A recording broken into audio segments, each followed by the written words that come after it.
கிறிஸ்துவுக்கு மிகவும் அன்பான தேவ ஜனமே, ஆண்டவராகிய இயேசு கிறிஸ்துவின் இன்ப இனிய நாமத்தில் இயேசுவே என்னோடு பேசுமே என்கிற இந்த தின தியான நிகழ்ச்சிக்கு உங்கள் ஒவ்வொருவரையும் வாழ்த்தி வரவேற்பதில், உங்கள் வீடுகளில் வந்து உங்களை சந்தித்து உங்களோடு பேசுவதில் என் ஆண்டவருக்கு நான் மிகவும் சந்தோஷமா இருக்கிறேன். ஹல்லேலூயா. எப்பொழுதும் ஆண்டவரோடு கை கோர்த்து சந்தோஷமா இருங்கள். நம்ம ஆண்டவருடைய நல்ல வசனத்தை பார்ப்போம் வாருங்கள்.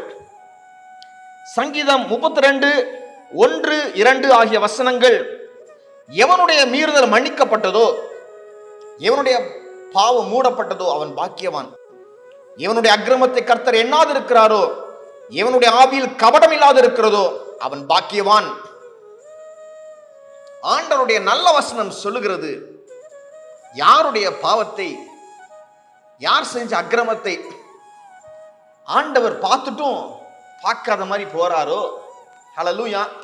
அதாவது பார்த்துட்டு பார்க்காத மாதிரி போக மாட்டாரு. சரி, உன்னை மன்னிக்கிறேன், இனிமே அதை நான் யோசிக்கவே மாட்டேன்னு போறாரோ அவன் பாக்கியவான். யாருடைய பாவத்தை சரிப்பா தெரியாம பண்ணிட்ட, இன்னும் பண்ணாத அப்படின்னு சொல்லிட்டு அவர் போறாரோ அவன் பாக்கியவான். ஹல்லேலூயா. 1 யோவான் 1:7 அதன் பின்பகுதியை சொல்லுகிறது, அவருடைய குமாரனாகிய இயேசு கிறிஸ்துவின் ரத்தம் சகல பாவங்களையும் நீக்கி நம்மை சுத்திகரிக்கும். ஹல்லேலூயா. அவர் பாவத்தை நீக்குவது மாத்திரமல்ல, இயேசு கிறிஸ்துவின் ரத்தம் சகல பாவங்களையும் நம்மை விட்டு நீக்கி நமக்கும் அதுக்கு சம்பந்தமே இல்லாம ஆக்கி நம்மை சுத்திகரிக்கிற பரிசுத்த ரத்தமாக இது இருக்கிறது. ஹல்லேலூயா.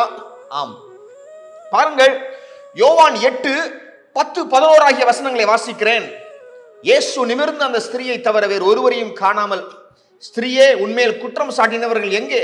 ஒருவனாகிலும் உன்னை ஆக்கினைக்குள்ளாக தீர்க்கவில்லையா என்றார். அதற்கு அவள், இல்லை ஆண்டவரே என்றாள். இயேசு அவளை நோக்கி, நானும் உன்னை ஆக்கினைக்குள்ளாக தீர்க்கிறதில்லை, நீ போ, இனி பாவம் செய்யாது என்றார். விபசாரத்திலே ஒரு ஸ்திரியை கண்டுபிடிக்கிறார்கள். அந்த ஸ்திரியை ஆண்டவராகிய இயேசு கிறிஸ்துவுக்கு முன்பதாக வந்து நிப்பாட்டிட்டு சொல்றாங்க, பாவம் செய்திருக்கிறாள்.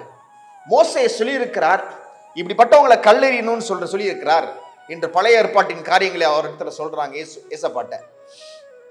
அப்போ அவர் சொல்றாரு, உங்களிலே பாவம் இல்லாதவன் முதலாவதாக அந்த ஸ்திரீனிடத்திலே கல்லெறிய கடவன் என்று அவர் சொல்லுகிறார். ஹல்லேலூயா. பாருங்கள் தேவ ஜனமே, ஆண்டவர் உங்களை குற்றம் சாட்டுபவர்களுக்கும் உங்களுக்கும் நடுவிலே வந்துவிட்டால் உங்களை அவங்க குற்றம் சாட்டுவதை நிப்பாட்டிடுவாங்க. உங்களை குற்றம் சாட்டிட்டே இருக்கிறாங்க.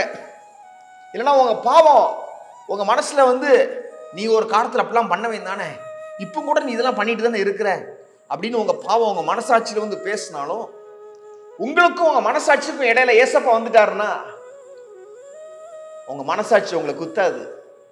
உங்களை குற்றம் சொல்றாங்களா, இல்ல உங்க பேர்ல யூடியூப்ல பேஸ்புக்ல போட்டு நாத்துறாங்களா, அவர்களுக்கும் உங்களுக்கும் மத்தியில ஏசப்பா வந்துட்டாருன்னா அது நடக்காது. ஹல்லேலூயா. அவர் எல்லாவற்றையும் மாற்றி போடுவார். ஹல்லேலூயா. பாருங்கள் தேவ ஜனமே, இயேசு கிறிஸ்து உங்களுக்காக வழக்காட போகிறார். ஹல்லேலூயா. அவர் சொல்லுகிறார், ஸ்திரியே, உமன குற்றம் சாட்டினவங்க எங்க இருக்கிறாங்க? அவங்க இப்போ உனக்கு குற்றம் சொல்லவே இல்லையான்னு கேட்கிறாங்க ஆண்டவர்.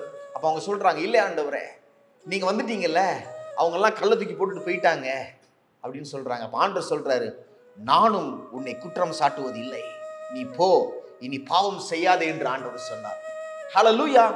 இயேசு கிறிஸ்து உங்கள் பாவங்களை மன்னிக்கிறார். ஹல்லேலூயா.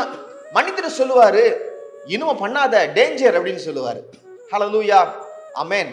பாருங்க, சிலருக்கு ஆரம்ப நாட்களிலே பாவத்தை அறிக்கையிடுவார்கள். ஆனால் வளர்ந்த பின்பதாக, ஒரு அத்தாரிட்டி வந்த பின்பதாக, ஹல்லேலூயா, அவங்க என்ன செய்வாங்க, அப்படியே இருதயம் டஃப் ஆயிரும். 2 சாமுவேல் 1-12 வாசித்து பாருங்கள். அங்கு தாவீது ராஜா பத்ஷேபாள் என்கிற ஸ்திரீயோடு விபச்சார பாவத்தை செய்த பின்பதாக நாத்தான் தீர்க்கதரிசி வந்து சொல்லுகிறார், பாவம் செய்த மனுஷன் நீயே சொல்றாரு. அப்பொழுது தாவீது என்ன செய்கிறார்? 2 சாமுவேல் 12-13 வாசிக்கிறேன். அப்பொழுது தாவீது நாத்தானிடத்தில், நான் கர்த்தருக்கு விரோதமாய் பாவம் செய்தேன் என்றான். நாத்தான் தாவீதை நோக்கி, நீ சாகாதபடிக்கு கர்த்தர் உன் பாவம் நீங்க செய்தார். ஹல்லேலூயா. அவர் சொல்றாரு, தாவீது, நான் பாவம் செஞ்சிட்டேன். நாத்தான் சொல்றாரு, உன் பாவத்தை ஆண்டவர் நீங்க செய்கிறார். நம்ம கொஞ்சம் வளர்ந்த பின்பதாக நம்ம செய்யறதெல்லாம் கரெக்ட் ஆகிறது. ஹல்லேலூயா. எப்பொழுதும் ஆண்டவர் ஆண்டவர் தான், மனுஷன் மனுஷன் தான். ஆண்டவர் ஆண்டவர் தான், ஊழியக்காரன் ஊழியக்காரன் தான். ஹல்லேலூயா. பாருங்கள், எல்லாரிடத்திலும் பாவம் உண்டு, அதை அறிக்கை இடுகிறவன் பாக்கியவான். ஹல்லேலூயா. ஆமா, என்கிட்ட ஒண்ணும் கிடையாது அப்படின்னு சொல்லிட்டு போவதில்லை, அதை அறிக்கையிட்டு விட்டு விடுகிறவன் பாக்கியவான் தேவ ஜனமே. ஹல்லேலூயா. எஸ். பாருங்கள், லூக்கா 19:8-9 ஆகிய வசனங்களை வாசித்து பாருங்கள். ஹல்லேலூயா. அதில் ஒரு மனுஷன் ஆண்டவரை பார்த்து சொல்லுகிறான், ஏழைகளுக்கு என் ஆஸ்தியில பாதியை நான் கொடுத்து விடுகிறேன். நான் யார்கிட்டயாச்சும் அநியாயமாய் வாங்கியிருந்தால் 4 times நாளத்தனையாய் திரும்பி கொடுக்கிறேன் சொல்றாரு. ஆண்டவர் சொல்றாரு, இந்த வீட்டுக்கு ரட்சிப்பு இப்பொழுது வந்துவிட்டது. ஹல்லேலூயா. எஸ். இவங்க எப்படிப்பட்ட சாரார்? வாலண்டியராக ஆண்டவர்கிட்ட போய் சொல்றவங்க. ஹல்லேலூயா. யாரும் உங்களை கடிஞ்சு கொள்ளவே வேண்டாம், நீ பாவின்னு சொல்லவே வேண்டாம். ஹல்லேலூயா.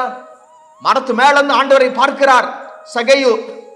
ஆண்டவர் சொல்றாரு, சகையு உன் வீட்டுக்கு நான் வர்றேன் அப்படின்னு சொல்றாரு. வீட்டுக்கு வந்த உடனே அவரா வாலண்டியரா, யாரும் கேட்காமலே சொல்றாரு, ஏழைகளுக்கு கொடுக்கிறேன், என் ஆஸ்திகளிலே யாராச்சும் ஏமாத்தி நான் வாங்கியிருந்தா நாளத்தனையாய் 4 times நான் கொடுத்துறேன் ஆண்டவரே அப்படின்னு சொல்றாரு. ஹல்லேலூயா. ஆண்டவர் சொன்னாரு, இந்த வீட்டுக்கு இந்த நாளிலே ரட்சிப்பு வந்தது. ஹல்லேலூயா. ஆமா, ஆண்டவர் உங்கள் பாவங்களை மன்னிக்கிறார். ஆண்டவர் நாளிலே ஒரு புதிய ஓட்டத்தை கொடுக்கிறார். உங்களை ஆசீர்வதிப்பார், உங்களை பாதுகாப்பார். நாம் ஜெபிப்போம். பாருங்கள், ஆண்டவரே, ஏதோ ஒரு பாவம் செஞ்சுட்டு அவங்க மனசு குத்திட்டு இருக்குப்பா, அந்த பாவத்தை அவர்களை விட்டு நீக்கும் ஆண்டவரே. ஹல்லேலூயா. அந்த இருதயத்தில் அவங்களுடைய நினைவுகளிலே ஒரு தெளிவு உண்டாகட்டும். பிறர் இவர்களை குற்றப்படுத்தாதபடி உங்கள் நடையை காத்துக்கொள்ளும் ஆண்டவரே.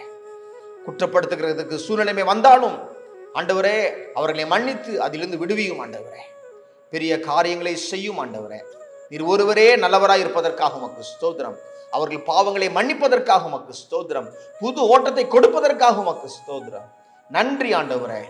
நன்றி செலுத்தி இந்த ஜெபத்தை எங்கள் நண்பர் இயேசு கிறிஸ்துவின் நல்ல நாமத்தில் ஏறெடுக்கிறோம் எங்கள் வல்ல பிதாவே. ஆமென், ஆமென்.